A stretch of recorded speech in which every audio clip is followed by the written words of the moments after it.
देखिए, आज हमारे टॉपिक का नाम है शुड। अब देखिए, आपको मैं बताना चाहूँगा कि शुड किस लिए काम होता है, शुड को हम कहाँ लगाते हैं। देखिए, इसका जो पहला रूल है, पहला रूल क्या है वो सुनिए।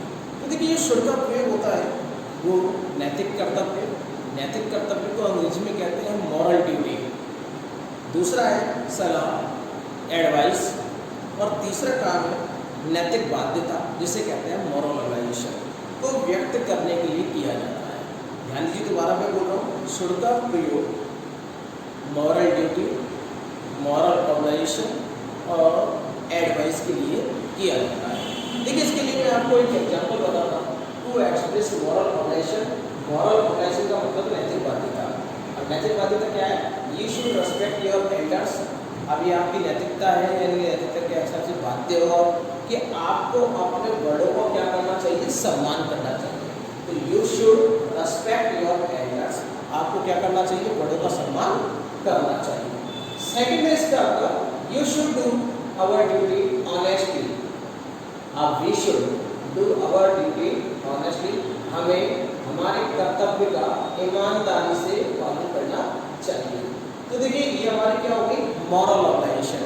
ध्यान दीजिए, बहुत से कार्य ऐसे होते हैं, हमें बड़ों का सम्मान करना चाहिए, हमें रोजाना उठ के ये करना चाहिए। तो जो हम चाहिए के अर्थ में लोग कहते हैं, तो ये ज़्यादातर उनके संदर्भ में कहते हैं, हम कुछ संदर्भ में कहते हैं जब या तो वो हमारा मॉरल ड्यूटी हो या मॉरल ऑब्लिगेशन हो।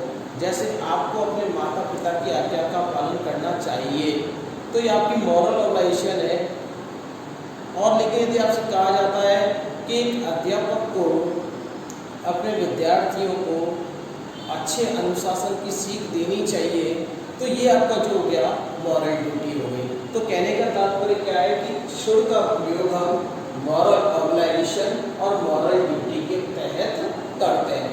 अब देखिए, आपके सामने सेकंड है फॉर करेक्ट और सेंसिबल एक्शन। देखिए, फॉर करेक्ट, करेक्ट एंड ठीक, और सेंसिबल एक्शन। देखिए, इसका अर्थ क्या होता है? देखिए, सही या समझदारी पूर्ण कार्य को व्यक्त करने के लिए भी इसका प्रयोग किया जाता है। हम कभी देखते हैं कि कहीं कोई व्यक्ति बैठा हुआ है, कोई मीटिंग चल रही है, तब हम उस कंडीशन में कहते हैं तुम्हें यहाँ तेजी से नहीं बोलना चाहिए, कहते हैं। या कभी आपके पापा या आपके आपके मदर वगैरह कोई सो रहा हो, तो आपसे सेकंड बोलता है कि यार आपको तेज़ नहीं बोलना चाहिए। तो कहने का मतलब आपको समझदारी निभानी चाहिए। कहीं कोई व्यक्ति पढ़ाई कर रहा है, स्टडी कर रहा है, और आपसे कहा जाता है कि देखिए आपका बड़ा भाई आपको स्टडी कर रहा है इस समय, तो आपको उसे डिस्टर्ब नहीं करना चाहिए। तो ऐसी कंडीशन में भी हम शुड का प्रयोग करते हैं। देखिए, क्या है, करेक्ट और सेंसिबल एक्शन के लिए। अब सेंसिबल एक्शन है, जैसे तुमको यहाँ इतनी जोर से नहीं बोलना चाहिए, you should not speak so loud here. यानी इसका तात्पर्य क्या हुआ कि तुम्हें यहाँ पर इतनी तेज नहीं बोलना चाहिए। ऐसे अगला है sensible, you should to wear a helmet. तुम्हें क्या पहनना चाहिए, हेलमेट पहनना चाहिए। कब? व्हाइल ड्राइविंग मोटरसाइकिल, जब आप मोटरसाइकिल चलाते हो। तो कहने का तात्पर्य हमने शुड का प्रयोग क्या किया है, you should wear a helmet, you should to wear a helmet, तुम्हें हेलमेट पहनना चाहिए व्हाइल ड्राइविंग ए मोटरसाइकिल। अब रूल नंबर थर्ड है, रूल नंबर थर्ड क्या है, should is used with I think, I don't think या do you think। अक्सर हम सोचते हैं या हम नहीं सोचते हैं, यानी कि मैं सोचता हूँ या मैं नहीं सोचता हूँ, क्या तुम सोचते हो। अब देखिए, इस तरह की चीजों के लिए भी आप किसका प्रयोग करते हो, शुड का प्रयोग करते हो। जैसे एक एग्जांपल है, I think you should apply for the job. मैं सोचता हूँ तुम्हें जॉब के लिए अप्लाई करना चाहिए। I don't think you should call me again. मैं नहीं सोचता कि तुम मुझे कॉल करोगे या करना चाहिए। डू यू थिंक, कि अब तुम सोचते हो that I should help you, मैं तुम्हारी मदद, यानी मुझे तुम्हारी मदद करनी चाहिए। तो कहने का तात्पर्य I think, I don't think या डू यू थिंक, इनके साथ हम शुड का प्रयोग करते हैं। अब मोस्ट इंपॉर्टेंट है should plus have plus verb की third form.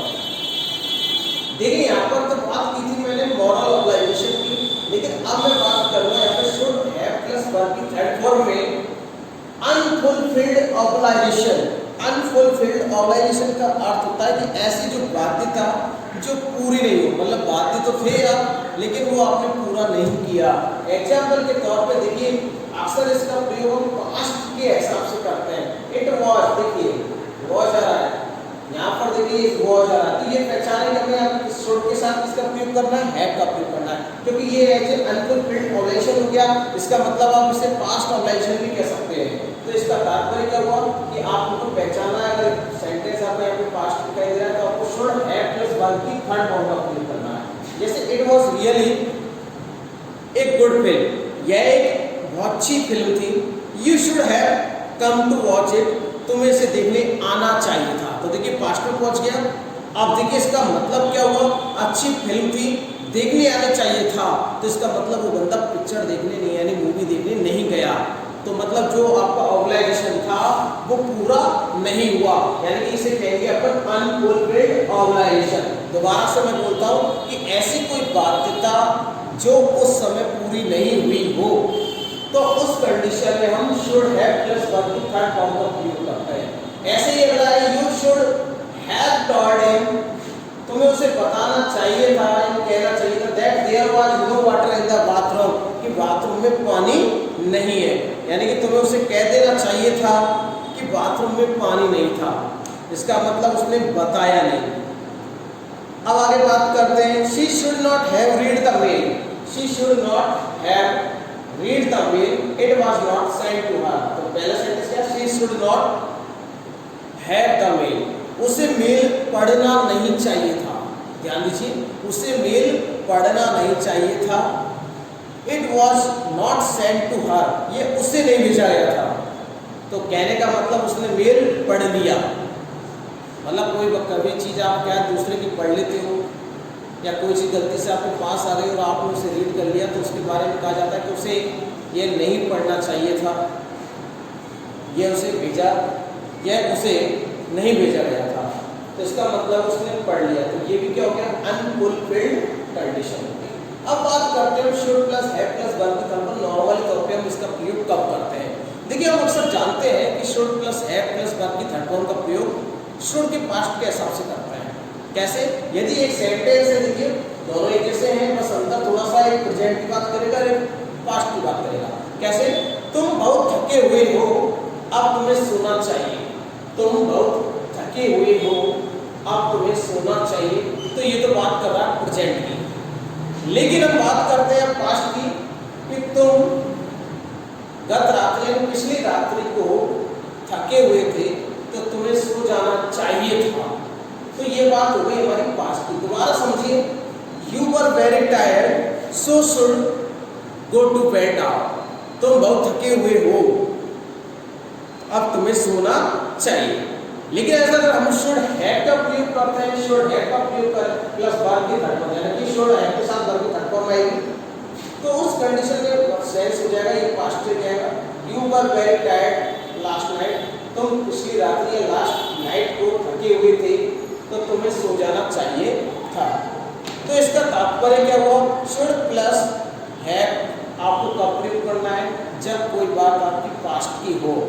Should to yes, इनका प्रयोग, शुड का प्रयोग हम प्रेजेंट या फ्यूचर के लिए करते हैं, जबकि शुड हैव का प्रयोग हम पास्ट के कार्य को व्यक्त करने के लिए करते हैं। तो दोबारा से मैं एक बार बोलता हूँ, शुड का प्रयोग हम मॉरल ऑब्लिगेशन यानी कि नैतिक बाध्यता, मॉरल ड्यूटी नैतिक कर्तव्य, करेक्ट और सेंसिबल एक्शन यानी कि सही और समझदारीपूर्ण कार्य, या I think, I don't think, या डू यू थिंक के साथ हम शुड का प्रयोग करते हैं। Should plus have plus verb की थर्ड फॉर्म उस कंडीशन में करते हैं जब हमारी कोई जो कंडीशन है, मतलब कंडीशन का मतलब एक शर्त है जो पूरी नहीं हो, या ऑब्लिगेशन यानी कि बाध्यता है जो पूरी नहीं हुई हो।